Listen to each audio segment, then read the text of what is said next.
La louange est à Dieu le Créateur du monde, celui qui existe sans début, sans fin, sans endroit, sans comment, et ne dépend pas du temps. Absolument rien ne ressemble à Allah. Et il est celui qui entend et qui voit. Quoi que tu puisses imaginer, Dieu en est différent. Et que l'élévation en degrés, et la préservation de sa communauté de ce qu'il craint pour elle soit accordée à notre maître Muhammad al-Amin, l'honnête. Celui qui a appelé à la religion de vérité. L'islam, la religion de tous les prophètes du premier et messager Adam au dernier prophète et messager Muhammad, paix et salut sur eux. Allah Ta'ala dit.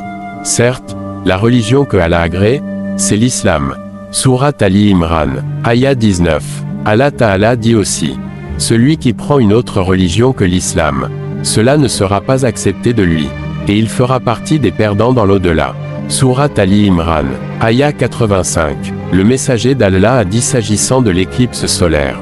Hadith, ces signes qu'Allah envoie n'annoncent ni la mort, ni la naissance, de qui que ce soit. Allah les envoie afin de susciter la peur chez ses serviteurs.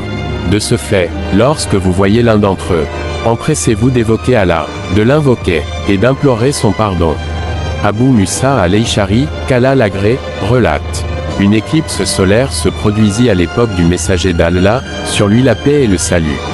Et il se leva alors précipitamment. Affolé, il redoutait qu'il s'agisse de l'heure finale. Ensuite, il se rendit à la mosquée, et se tint debout pour prier. Il se tint debout en prière, et se prosterna plus longtemps que je ne l'avais jamais vu faire. Il dit ensuite, ces signes, qu'Allah envoie n'annoncent ni la mort, ni la naissance de qui que ce soit. Allah les envoie afin de susciter la peur chez ses serviteurs.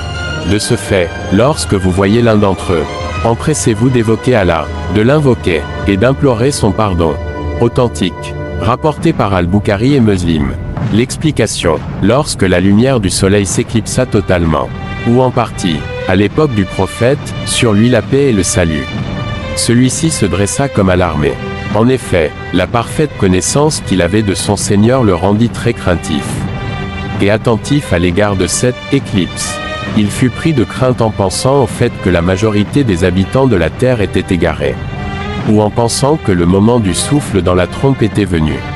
Il entra donc à la mosquée, et dirigea la prière de l'éclipse. Il allongea la prière de façon inhabituelle, afin d'exprimer le repentir, et le retour vers Allah. Quand il termina de prier son Seigneur, et de s'adresser à lui, il se tourna vers les gens afin de les exhorter. Il leur expliqua qu'Allah envoie ce genre de signes en guise de leçon pour ses serviteurs, pour les réveiller, et leur faire peur, de sorte à ce qu'ils s'empressent de l'invoquer, d'implorer son pardon, de l'évoquer, et d'accomplir la prière. Le messager d'Allah a dit, celui pour qui Allah veut le bien, il lui facilite l'apprentissage de la religion. Certes, la science de la religion s'acquiert par transmission orale. Rapporté par Al-Bukhari, voir l'importance d'apprendre la science de la religion par transmission orale. La louange est à Allah, le Créateur du monde. La louange est à Allah, le Créateur du monde.